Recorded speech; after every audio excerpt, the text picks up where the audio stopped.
Bonjour à tous. Apparemment vous avez bien aimé la dernière vidéo. Donc on va refaire la même chose sur cette étape. On va essayer d'être un petit peu moins technique sur la fin, peut-être pas autant de statistiques. On va essayer de trouver les données qui vous intéressent le plus. Donc là on est sur un trajet, alors je vais faire les détails. Alors, de 142 km encore une fois, pile poil, donc on fait la même. Sauf que ce coup-ci, on monte de 590 mètres de dénivelé positif et 584 de dénivelé négatif. Donc il y a une petite différence que j'ai vue, c'est qu'on a 2 km qui sont entre -8 et -4, donc on va faire un peu de régène. Et par contre, en termes de montée, entre 4 et 8, il n'y a que 800 mètres. Donc je pense pas qu'il y ait de grosses côtes. Encore une fois, ça va être très long et très droit, puisque le dernier tronçon, on a 136 km, donc sur 142, on a 136 km sans changement de direction, sans indication GPS. Donc, ça va être, encore une fois, on va pas consommer beaucoup sur celui-là. Donc maintenant que j'ai fait ça, hop, on va démarrer la bête. Donc je mets la régénération à 0. Donc ça, il faudra que je change, que je mette un bouton. Parce que je n'ai pas besoin de ces 6 niveaux. En fait. On est toujours soit à 0, soit à 6. Donc régénération à 0 pour faire les manœuvres. Sinon ça fait beaucoup d'à-coups quand je lâche l'accélérateur. Donc régène à 0. Je mets le contact. Ok. Et je tourne la clé. Donc je suis sur OP1. Je sais pas si tu vois OP1, mais de toute façon je vais mettre, j'espère, j'ai enregistré l'écran. Donc on part à 9h. Moi j'avais dit 8h et Laure avait dit 9h. Je crois qu'on sait qui c'est qui commande. Donc là le moteur est démarré et prêt à partir. Bon, Voilà. moi je vais derrière. Allez.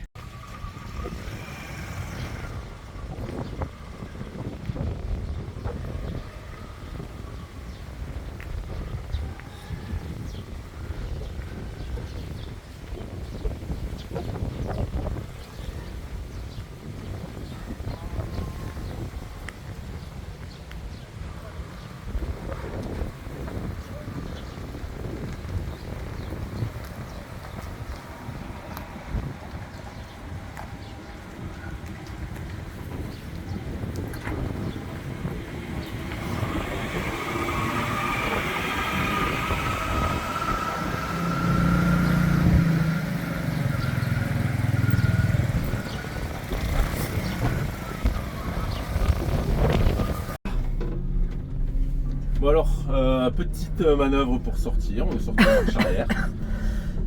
Donc il y en a qui... Je vais essayer dans cette vidéo de répondre aux questions que j'ai eues.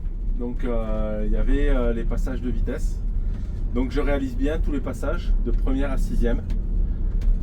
Peut-être je pourrais m'en passer, peut-être je pourrais faire 1, 3, 4 ou 1, 4, peut-être avec le couple que j'ai, mais j'ai peur d'abîmer la boîte. Vraiment, je préfère préserver ma monture, on va y aller progressivement. C'est comme pour sortir les panneaux quand il y a du vent, voilà, c'est pas une bonne idée.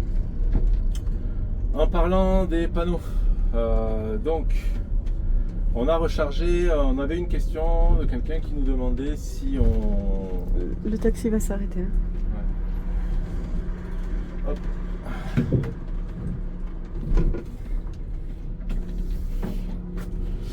Donc on avait une question pour savoir pourquoi on avait chargé sur le triphasé, pourquoi on ne chargeait pas pendant qu'on visitait. Effectivement sur le dernier trajet, donc là c'est bon, on a tout perdu. Hop. Ah merde hein. Qu'est-ce qui se passe? Je sais pas. On a perdu les onduleurs encore une fois. C'est chiant. C'est les onduleurs? Non, c'est pas les onduleurs. C'est pas les onduleurs?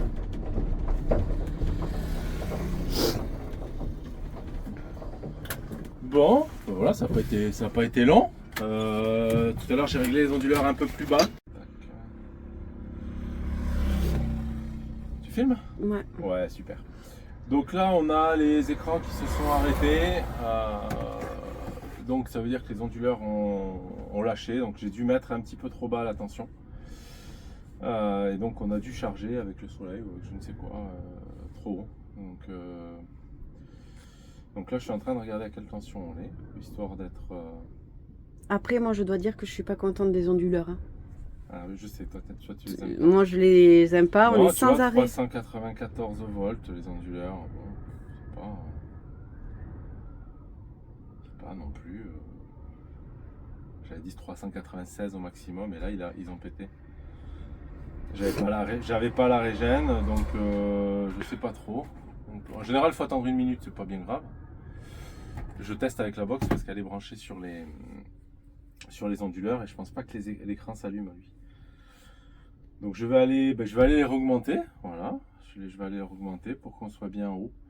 Parce que là, il a dû croire que... Je vous explique ça après. J'essaye de régler le problème et après, je prendrai tout le temps de vous expliquer ça. Allez. Bon, c'est bien ça, ils sont en alarme, donc je les ai réglés trop bas. Vous voyez, le problème qu'il y a, c'est qu'ils ne sont pas très accessibles. Et que le problème de ce modèle, c'est qu'il n'y a pas de possibilité de commande à distance. Il n'y a pas de possibilité de définir. Et il ne me donne pas les paramètres de communication, donc je suis obligé de le faire à tâtons. Et ça commence à devenir un petit peu... Oui, surtout qu'on leur a réclamé plusieurs fois à la société. Ouais, bon, après... Mais il faut le dire. Il faudra s'arrêter. Il faut le dire quand on n'est pas content. Il y a des choses où on est content et là, on n'est pas content de ça. Donc il faudra que tu te rappelles à 350 volts en fait. 350, ok. Ah, et puis des fois tu enregistres les paramètres, tu es obligé de venir vérifier que ça ait bien été enregistré. Enfin, franchement, c'est pas une réussite. Alors il marche très bien. Alors, par contre, ils font le job, ça il n'y a pas de problème, ils font le job. Mais en termes de communication, on a l'impression d'être revenu à l'âge de pierre. C'est bon, après, je pense que c'est pas fait pour les véhicules, c'est fait pour les centrales photovoltaïques. Et donc du coup, avec une notion de, on l'a installé une fois et puis on touche plus rien pendant des années, quoi. Bon, lui, il me default, mais il essaye pas. Putain. Et si tu l'éteins, que tu le Non, mais rallumes. je vais voir ce que c'est sa faute. C'est jamais que ce soit pas ça. L'autre est en train de s'allumer. Il faut peut-être l'éteindre et le rallumer. Current list. Ouais. C'est là le magasin où il y a des bouteilles d'eau? Oui. Alors lui, il dit quoi?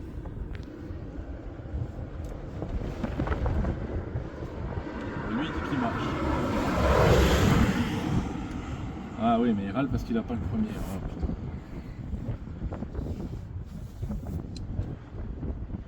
Oh, putain. Donc, pourquoi il fait chier? Il est en faute. Voilà.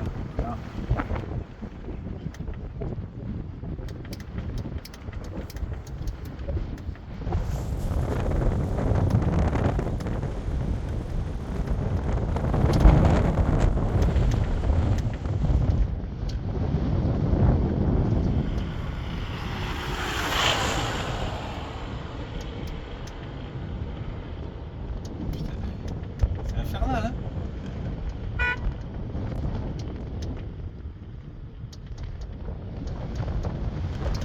En plus, il y a un monde de fou. Hein. Ouais, c'est pas très agréable.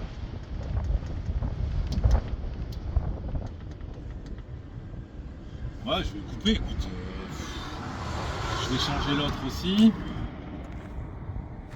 L'autre, il arrête pas de redémarrer.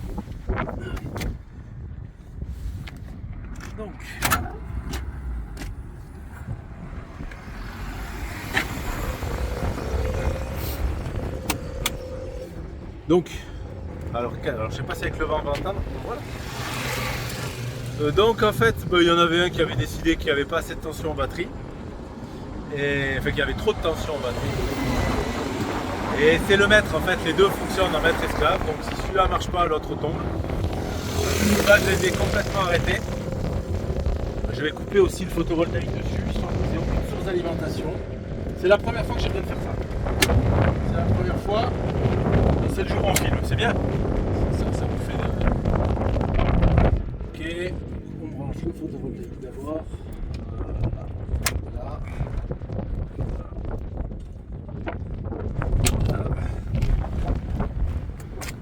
Parce que les tensions batterie sont bonnes, le fusible est bon, tout est bon. Hein. C'est vraiment eux là qui... J'ai essayé de jouer pour gagner 10 volts. Je vous expliquerai tout à l'heure quand on conduit, parce que là avec le vent à mon avis on ne comprend pas grand chose. Alors, qu'est-ce qu'il me dit là?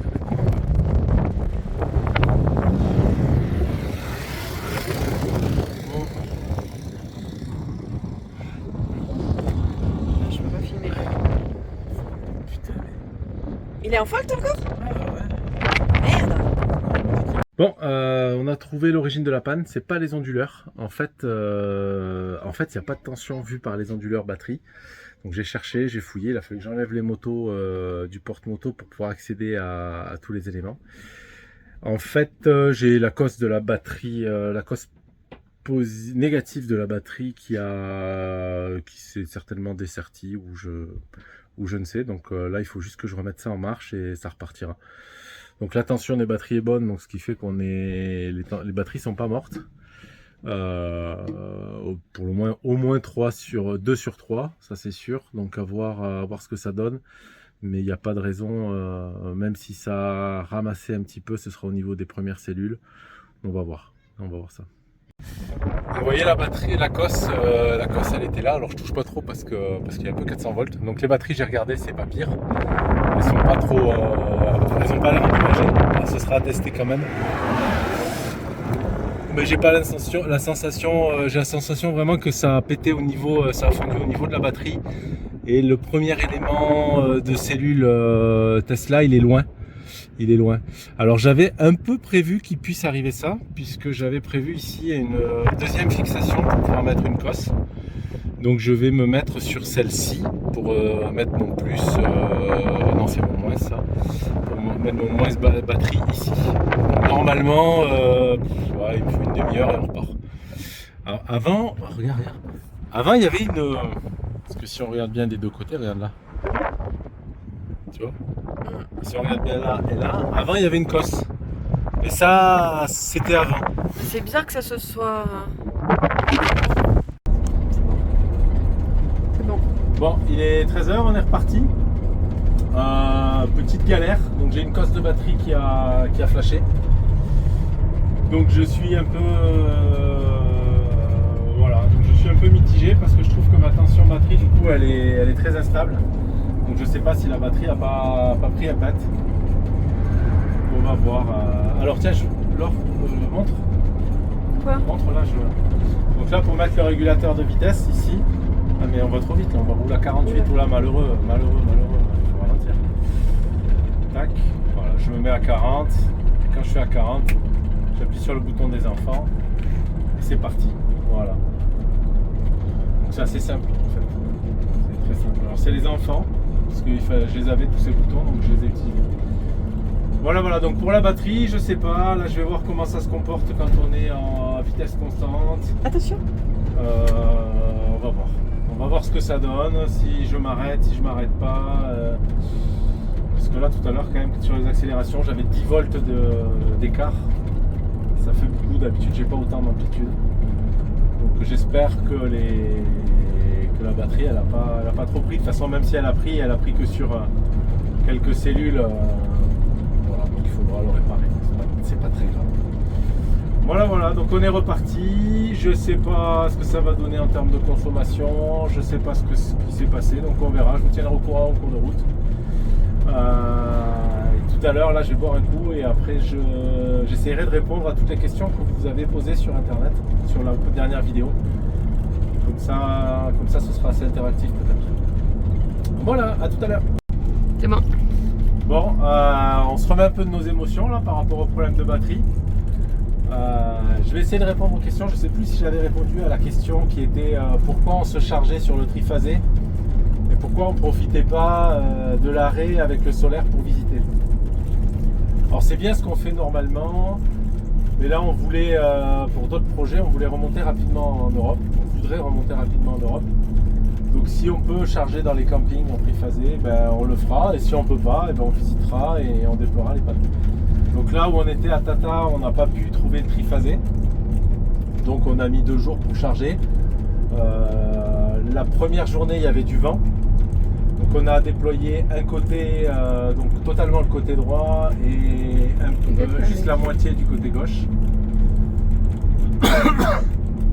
Et donc et la deuxième journée par contre il n'y avait pas de vent, il faisait super beau. Et donc on est passé de 65% à 98% dans la journée. Donc c'est vraiment top. C'est vraiment top. On a vraiment bien chargé.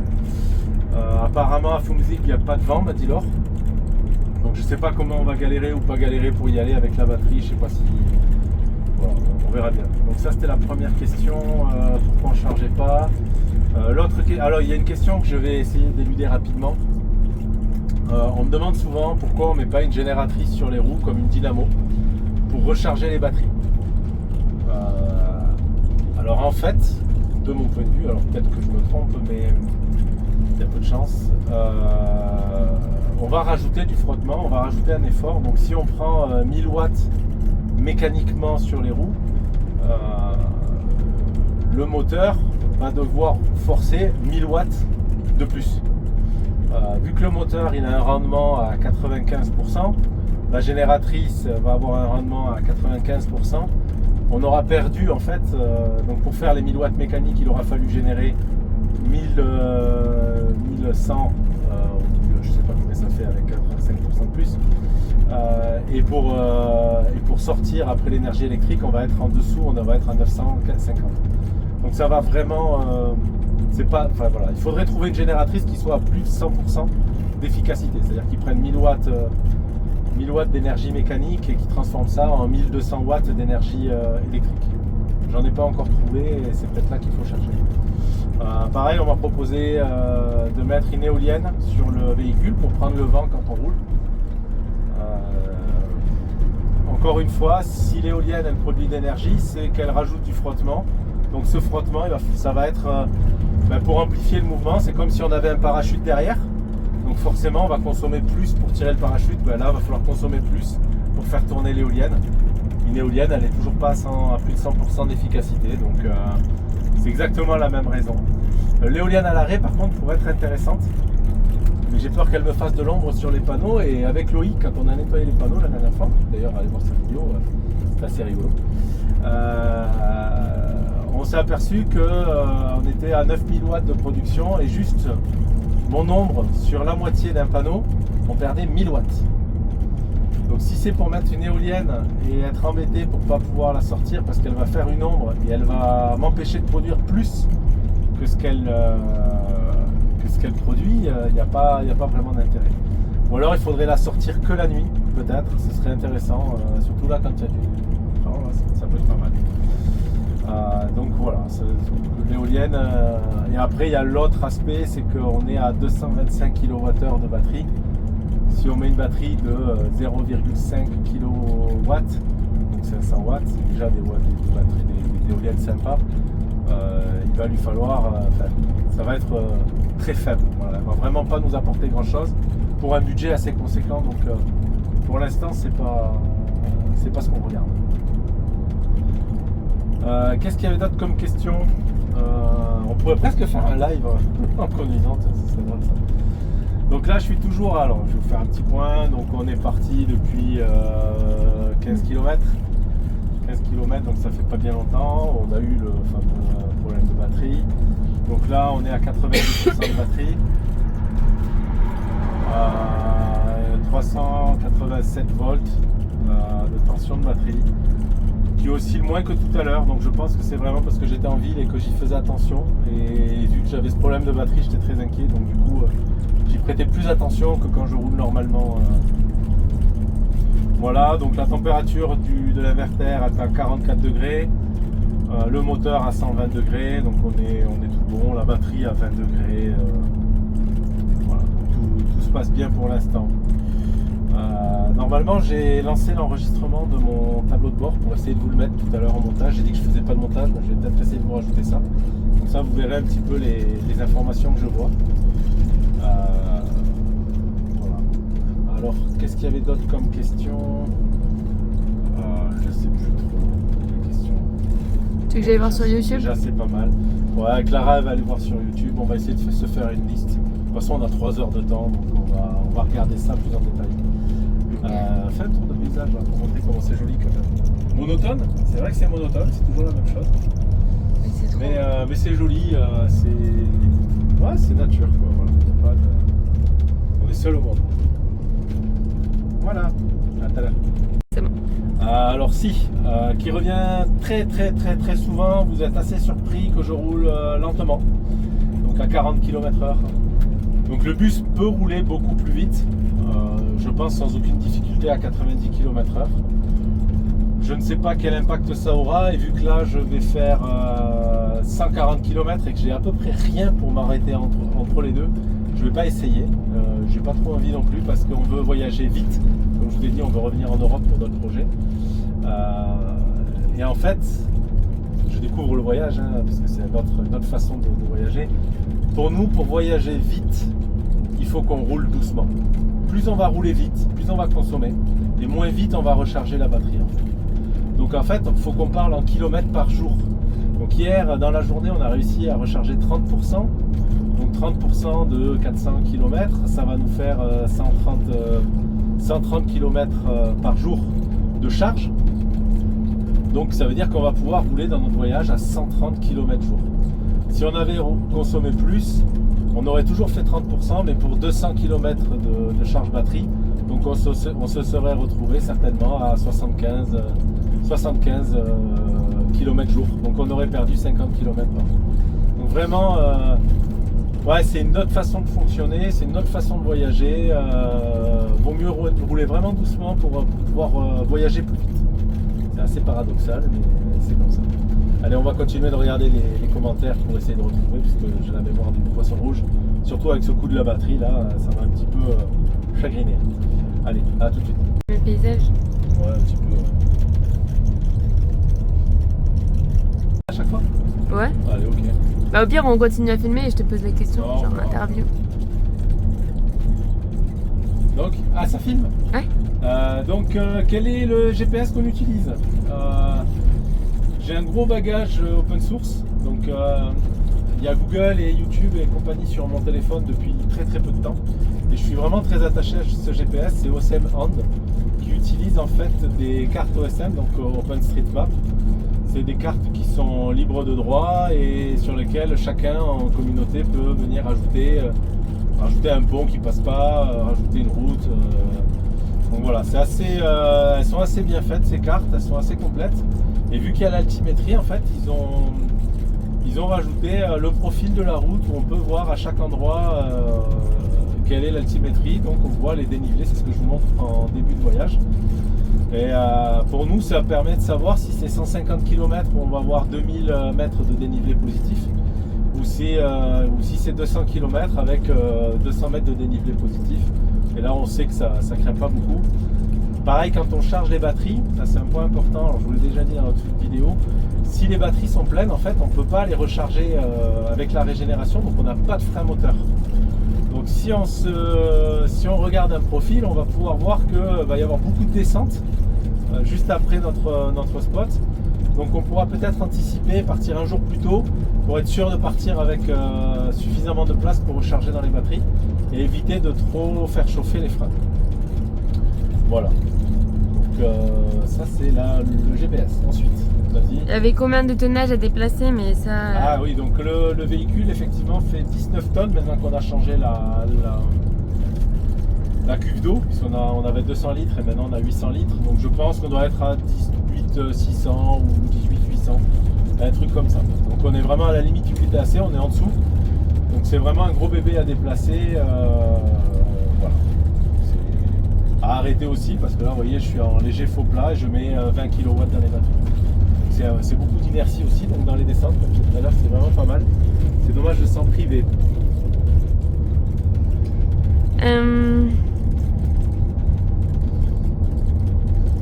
Après, c'est quoi le danger de rouler dans les flaques d'eau? Ah oui, c'est quoi le danger de rouler dans les flaques d'eau? Effectivement, dans la vidéo d'Hello Vicar, on voit que Loïc est passé avant nous pour Vinciane, donc a donné l'info, pour nous dire s'il y avait des flaques d'eau. En fait, on sortait d'une phase très pluvieuse au Maroc. Ils ont eu beaucoup d'inondations, beaucoup de routes coupé avec des passages à guet. J'ai pas encore fini toutes les plaques de protection, tous les carters de protection sous les batteries.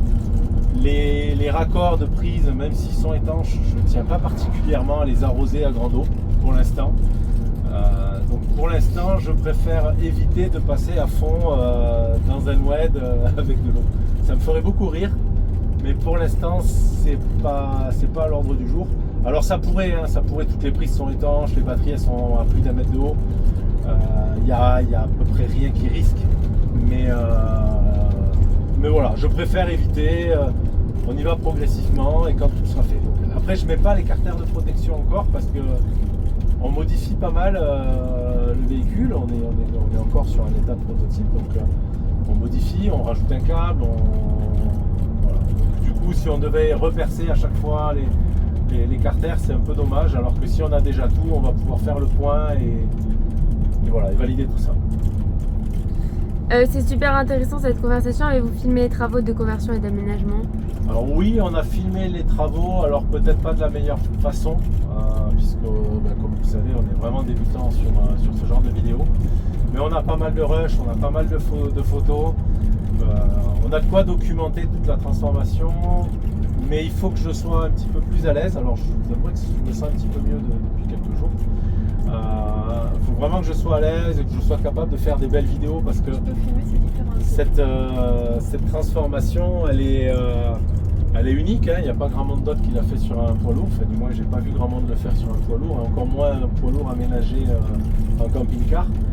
Donc je pense qu'elle mérite une belle vidéo où on comprend bien les éléments, où j'arrête de dire donc toutes les 10 secondes. Voilà, quelque chose de bien clair et ensuite qu'on pourra aussi traduire en anglais parce que j'ai pas mal de demandes de sous-titres en anglais sur les vidéos d'étape et c'est compliqué. Mais bientôt, on va réussir à tout faire. Et du coup, je crois qu'après, je les vois pas les autres questions. Je pense qu'il n'y a pas forcément de point Il n'y a d'interrogation. pas d'autres questions? Bon, ben super. S'il n'y a pas d'autres questions, ben en fait, vous pouvez en poser sur ce trajet, sur cette vidéo et sur la prochaine étape, j'essaierai d'y répondre. Je suis parti dans l'optique en fait de rajouter donc devant le titre des vidéos le mot étape, le mot clé étape, pour bien dissocier ces vidéos où vraiment je n'ai pas envie de faire trop de travail de post-prod, des vidéos de vlog comme l'a fait Clara, où on va travailler un petit peu plus, et je pense que c'est pas le même public. Et encore autre chose, les vidéos techniques qui elles seront identifiées comme vidéos techniques, et là aussi c'est pas le même public, donc vraiment pour que vous ne soyez pas ennuyés par toutes les statistiques de ces vidéos, si c'est pas ce que vous voulez, évitez les vidéos étapes, et si vous voulez des vidéos un peu brutes comme ça, vous pouvez y aller, c'est les vidéos étapes. À chaque étape en fait vous donnerez ce qu'on a vécu. Voilà. La route. Mais là, pendant quelques minutes, il y avait la montagne. Ah, c'était joli. Ouais. Alors, petite remarque qu'on m'a fait donc, par rapport à l'écran, mettre un pare-soleil. Ça pourrait être pas mal, mais en fait, il est hyper directif cet écran. Donc là, moi j'arrive, pour l'instant, j'ai jamais eu d'endroit où j'ai pas réussi à avoir l'information. Alors qu'on est au Maroc, donc il y a pas mal de soleil. Ça n'a jamais été vraiment un problème. Donc ça, c'est pas un souci. Ensuite, dans le même commentaire, on me pose la question si on est obligé d'aller dans les pays ensoleillés. Alors oui et non. On réfléchit, bon évidemment les pays ensoleillés c'est grosse autonomie, le coût du voyage qui est pas loin de zéro, donc c'est pas mal. Par contre, pays pas ensoleillés, on a les réseaux de bornes de véhicules électriques sur lesquels on va essayer de se brancher. Donc ça on va faire ça dès qu'on va arriver en Espagne, si c'est l'Espagne qu'on choisit quand on arrive au port, on ne sait pas encore où on va aller. Donc quand on va arriver en Europe, on va essayer de se brancher sur les bornes de véhicules électriques. Alors dans un premier temps sur les bornes de type 2, avec les prises type 2, donc c'est des prises qui permettent de faire du triphasé jusqu'à 21 kW, donc 7 kg par phase, 7000 watts par phase. Alors comme je suis branché en ce moment, je ne pourrais pas dépasser les 15 kg. Mais pour reprendre, alors on n'est jamais à zéro, donc pour reprendre à 100%, on serait à moins de 10 heures. c'est jouable, quoi, voilà, c'est jouable. Peut-être que ça réglerait aussi un problème de la van life assez courant, c'est qu'on se fait mettre dehors. Là, je vois pas comment on pourrait mettre dehors quelqu'un qui est en train de charger son véhicule électrique sur une borne. Donc peut-être... alors pour vous présenter un petit peu aussi, on avait 2 véhicules électriques avant de se lancer dans ce projet. Donc on a pas mal bourlingué en électrique, dont la première, on lui a mis en combien, en 4 ans, même pas. En 4 ans, on lui a mis 80 000 km, 85 000 km dans les dents, donc on a beaucoup roulé. Avec une petite, on avait 200 km. Ouais, avec moins de 200 km d'autonomie de batterie, donc chercher, viser les bornes. On a pas mal d'expérience à ce niveau-là. Et la deuxième, donc on avait 500 km d'autonomie. Et là, on s'est un peu lâché. On n'avait jamais de limite en fait de distance. On a réussi à tout gérer. Parce qu'on a vu aussi le réseau de bornes bien s'étoffer et changer. Donc on sait par expérience qu'il y a des bornes sur lesquelles on ne pourra pas stationner le bus, mais il y en a d'autres où ce sera vraiment facile. Il y a certains villages, sur la place du village, ils le mettent. Et quand c'est une place de marché ou autre, ça ne poserait aucun problème. Sur autoroute, il y a certaines bornes qui sont en stationnement comment ça s'appelle, sur le côté là. Donc quand c'est pas en épi, là il n'y a pas de souci non plus, il suffit de synchroniser, d'avoir de place, mais sur les stations, il y a rarement les gens qui restent plus d'une demi-heure sur une place de stationnement. Donc on se gare un peu plus loin, on fait en sorte de réserver les bornes. Je pense qu'il y a moyen de le faire sur les aires d'autoroute. Bon après ça aurait un coût, hein. J'ai regardé, si on se met en charge type Ionity et autres, on serait à pas loin de 100 € le plein des batteries, donc on s'approcherait du prix du gasoil, mais ça permettrait d'aller voir des aurores boréales par exemple, donc c'est à méditer, c'est à regarder, voilà pour les pays soleil. Mais après on aime bien quand même le soleil nous, hein. De manière générale Laure est très frileuse, donc lui dire la Norvège en hiver, je suis pas sûr qu'on ait l'autorisation. Voilà.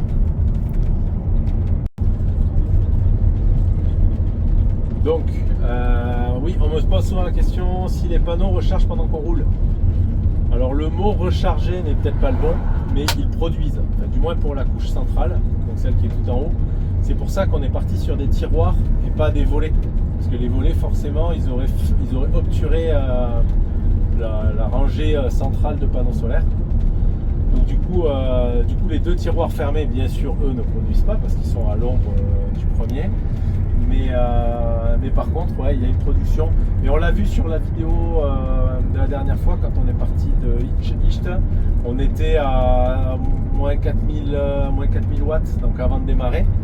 Donc c'est-à-dire qu'on mettait 4000 watts dans les batteries. Et dès qu'on a démarré, il n'y a plus rien qui va dans les batteries des panneaux solaires, parce que juste le compresseur, la direction assistée, le ventilateur, bon, il y a beaucoup de choses, et donc voilà, c'est sans commune mesure en fait. Là par exemple, je vois si on met dans les batteries, là, on met dans les batteries parce qu'on est légèrement en faux plat descendant, mais quand on consommerait 4000 watts de plus. Voilà. On ne recharge pas les batteries, mais on consommerait 4000 watts de plus quand on est comme ça là en plein midi. Effectivement. Sauf il y a un cas où on ne recharge pas, c'est quand les onduleurs sont plus bas. Ah, il y a un cas où on ne recharge pas parce que. Alors je sais pas si je vous aurais mis la vidéo où je jure. Je lance mes petits jurons au sujet de mes onduleurs qui me prennent la tête. Alors pour une fois c'était pas eux, mais bon. Mais bon, d'habitude c'est souvent eux qui me prennent la tête. Et en fait, vu que je suis obligé de changer la tension des batteries, lui faire croire en fait qu'il a des batteries plus petites à mi-chemin. Voilà. Il n'a pas suffisamment d'amplitude de tension. Et donc il n'accepte pas de les faire descendre en dessous. Si je suis à fond, il ne va pas accepter qu'on descende en dessous de 350 volts, je crois, là le réglage qu'on a actuellement. Et donc avant 350 volts, il faut que je m'arrête.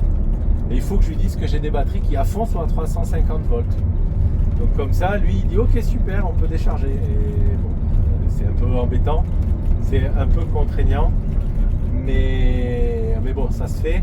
Et donc dans ce cas-là, quand je lui dis qu'on est vraiment très bas, il croit que les batteries sont à fond, et donc il ne met pas dans les batteries.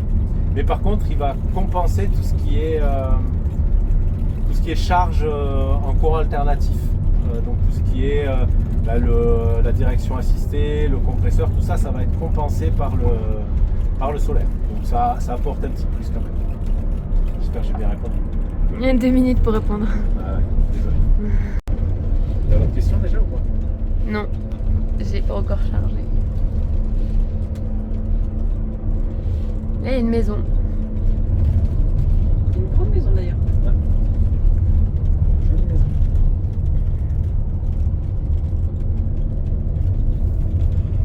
Mais là, je crois que comme on est en sortie de village, il y a encore du monde. C'est encore Du monde, parce que là, il y a un semblant de vie. point d'eau.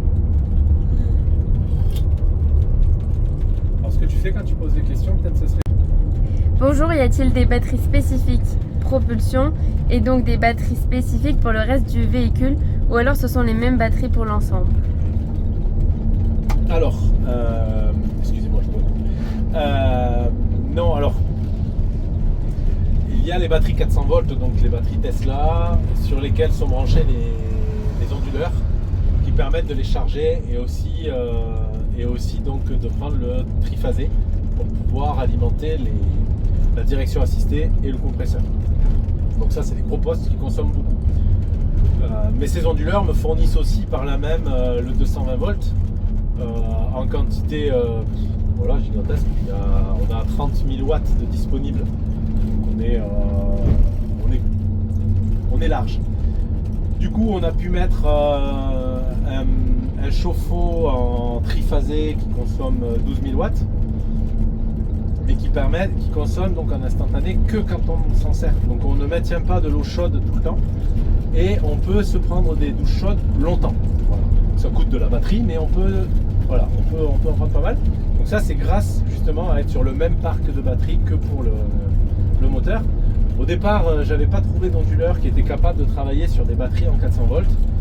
Donc j'avais réfléchi à mettre des onduleurs qui soient capables de recharger 15 000 watts par exemple, donc en monophasé, donc des Victron à 15 kg, je vous laisse imaginer un petit peu le truc, sur un parc de batterie en 48 volts, 96 pour essayer d'avoir moins de pertes.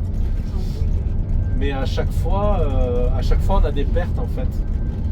On a des pertes pour passer donc du courant continu des panneaux solaires jusqu'au courant alternatif du 220 volts, puis repasser du courant alternatif au courant continu des panneaux solaires, enfin des batteries de motricité.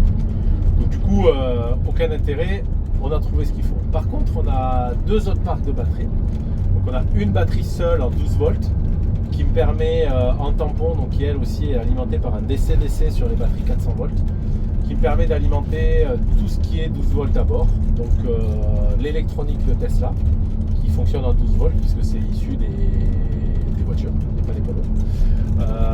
Tous les Raspberry, Arduino qu'on a dans le tableau de bord sont eux aussi alimentés par cette batterie là. Ça me permet de pouvoir garder mes statistiques et garder tout ce que je vous ai montré dans la dernière vidéo.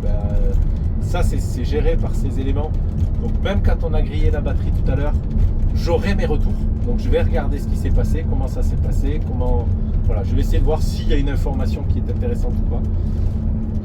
Donc je vais voir par rapport à l'heure combien on a tiré à ce moment là. Donc ça c'est sur une batterie 12 volts. Et ensuite, vu que c'est un poids lourd, on a le 24 volts, donc on a deux batteries 12 volts en série qui sont rechargées par un petit chargeur 5 ampères qui les maintient tout le temps chargés. Donc là je suis à 29 volts. Et ça donc c'est pour tout ce qui est lumière, clignotant, les freins, l'ABS, voilà, tous ces éléments, toutes les électrovannes pneumatiques sont gérées par le 24 volts. Donc ça c'est ces parcs là. Donc on a trois parcs de batterie. Voilà. On voit pas, il y a trop de... Là un peu, pourquoi? Tu voulais filmer quoi? Non mais parce que je suis pas sûr que les... Bon, on aura l'audio, filme quand même, on sait jamais que tu vas. Donc ici je vous en avais déjà parlé, la variable potnom. Elle me permet d'avoir la position en fait de mon accélérateur. Donc là je suis à 10%, je demande 10% d'accélération et ça peut descendre à moins 100%. Donc les 30 premiers pourcents de la course de l'accélérateur sont alloués à la régénération et les 30 et les 70% restants sont alloués à l'accélération. Donc là je suis en régulateur, donc c'est pas moi qui choisis d'être à 10, à 9 ou à 13, là, c'est l'électronique embarquée qui change pour pouvoir rester sur le même régime moteur.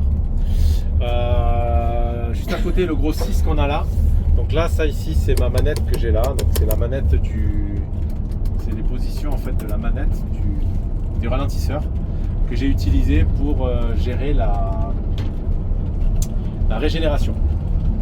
Je pensais que ce serait utile dans les descentes de pouvoir régénérer plus ou moins, mais au final je vais enlever cette fonctionnalité parce que je suis bloqué. T'es bloqué? Ah, elle est bloquée derrière, c'est pas grave. Donc je vais enlever cette fonctionnalité parce qu'au final avec les 30 premiers pourcents de l'accélérateur on arrive à très bien gérer les descentes et les freinages. Donc en fait au final je me mets à 6 quand je suis en route et je me mets à 0 quand je suis en manœuvre. Donc je vais le mettre sur un des boutons qui est là, le bouton du ralentisseur d'ailleurs.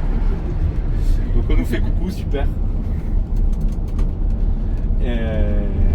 Oui parce que forcément Ils nous font coucou. et donc je sais plus où j'en étais, mais voilà.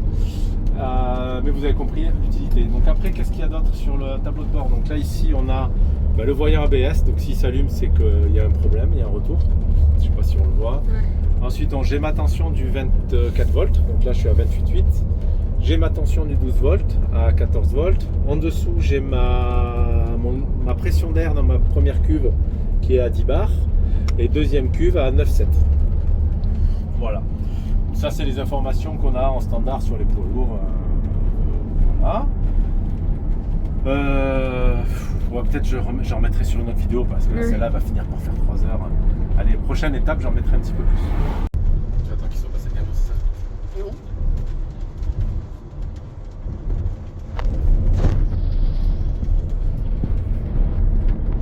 Alors, petit point d'étape, on a roulé 50 km depuis le départ, on est à 82% de batterie, 381 volts 5, voilà. Ça aussi beaucoup moins que le départ, donc c'est bon, je suis content. Donc là on a passé la petite côte qu'il y avait au départ là, donc on est plutôt maintenant sur de la descente ou du faux plat descendant. On se fait un peu doubler quand même, hein, faut dire. Et alors on perd nos fameux trucs là quand on nous double? T'avais constaté, ouais. Ah ben oui, en fait dans l'autre sens là, on a été aspiré. D'accord. On était à 25 et on est passé à 16. Ah mais là ça compte pas parce que je descends encore. Ah. Ah si ça remonte 18. Ah je sais pas. Ah faudra le vérifier ça. Ouais, Bah oui mais tu l'as pas vérifié, il vient de passer le camion. Ouais, je sais. Tu sais ce qui serait bien que j'arrive à faire sur ces vidéos, de mettre en incrustation les puissants, en fait, tout le tableau de bord en incrustation de la vidéo. Bon, c'est bon, je te laisse. Ouais, c'est bon, tu restes. Ça veut plus s'arrêter. Alors t'arrêtes pas. Ça va durer longtemps.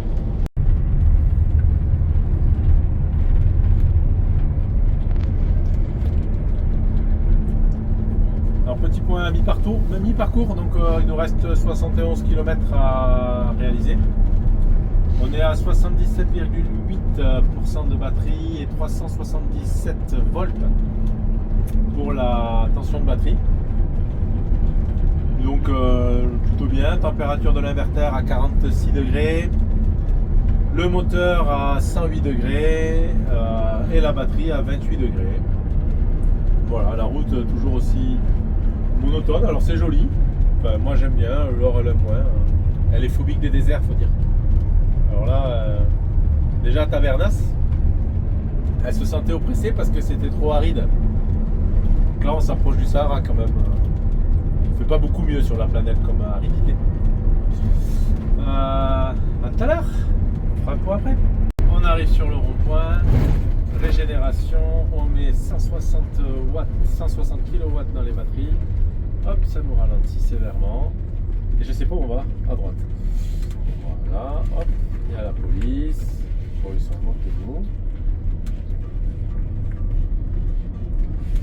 Hop, voilà. Donc là, on a arrêté le régulateur un petit peu. Et on est reparti. Ça fait vraiment route. Clara, elle trouve que ça fait route des États-Unis, ces longues lignes droites. Bon, faut vraiment qu'on aille aux États-Unis pour voir les montagnes comme ça au bord de la route là. Au milieu de nulle part. Voilà, pareil. Je sais pas, on verra. Peut-être c'est plus grand. Tout est plus grand aux États-Unis. Donc on verra. Et élève des vaches en France et eux ils élèvent des chameaux. Alors enfin, dans le désert, nous voyons des dromadaires. Et là, au milieu de nulle part, plein de dromadaires qui se baladent. Et alors on est vraiment au milieu de nulle part. Hein. On est à 50 km de notre destination. Et là, il y a les dromadaires. Par contre, il y a un truc que je comprends pas. Mais là, ils ont des couleurs étranges, les Les dromadaires. Il y en a des noirs, Les vaches, les chèvres, les il y en a blancs. des beiges, On des les fait blancs. pas tuer pour qu'elles mangent. Oui. Mais eux, ils mangent.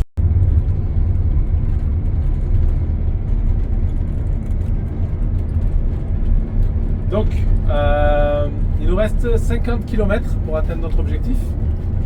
Et on est à 74,7% de batterie, 373 volts. La température de l'inverteur est toujours à 46 degrés et le moteur à 118 degrés. Les batteries, par contre, montent un peu. Je pense qu'il doit faire assez chaud dehors, puisque là on est à 30 degrés. C'est pas très très grave, mais au contraire. Mais ouais, je pense, là on a mis la clim et tout, parce qu'il doit faire bien chaud. D'ailleurs, on le voit sur le paysage autour. La température, je pense, ça va avec le paysage. Quand on va sortir, on va savoir pourquoi on est venu au Maroc. Hein. Moi, je te le dis. Hein. Bon, j'ai un dilemme. Il me reste 16 km. Je suis à 362 volts et à 350 volts, les onduleurs s'arrêtent. Donc je perds la direction assistée complètement. Donc est-ce que je m'arrête pour baisser les onduleurs ou est-ce que je tente les 15 km? Voilà, voyager avec un prototype, c'est ça, c'est ce genre de questions. On va voir, si je trouve un endroit propre pour m'arrêter, je m'arrête et sinon on tente le coup. On verra bien, de toute façon quand il s'arrêtera, je serai obligé d'aller régler. Et sachant que c'est. Tu vois la mosquée, elle était putain, la mosquée elle est immense. Ouais, ça c'est une grande mosquée. Wow. Il y a une caserne militaire et là il y a une école. Elle est immense cette mosquée. Il Hein. n'y a la mosquée personne. est Ah si, il y a des gens. Mais là il n'y a personne. Si, il y a des restaurants, café, le bon, voilà. Ça fait un peu Pompidou, je crois.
Ils y vont.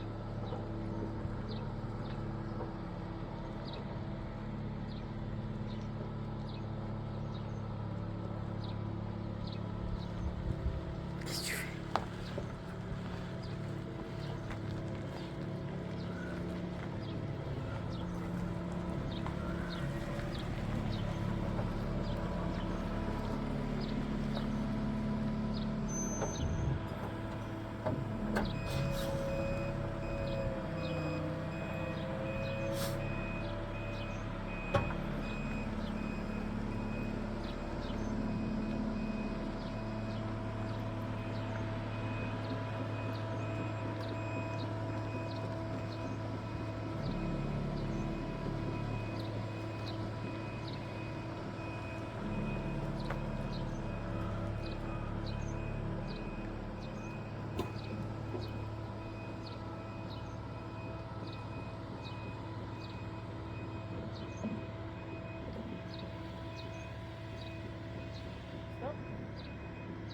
Ouais, stop, ouais, stop.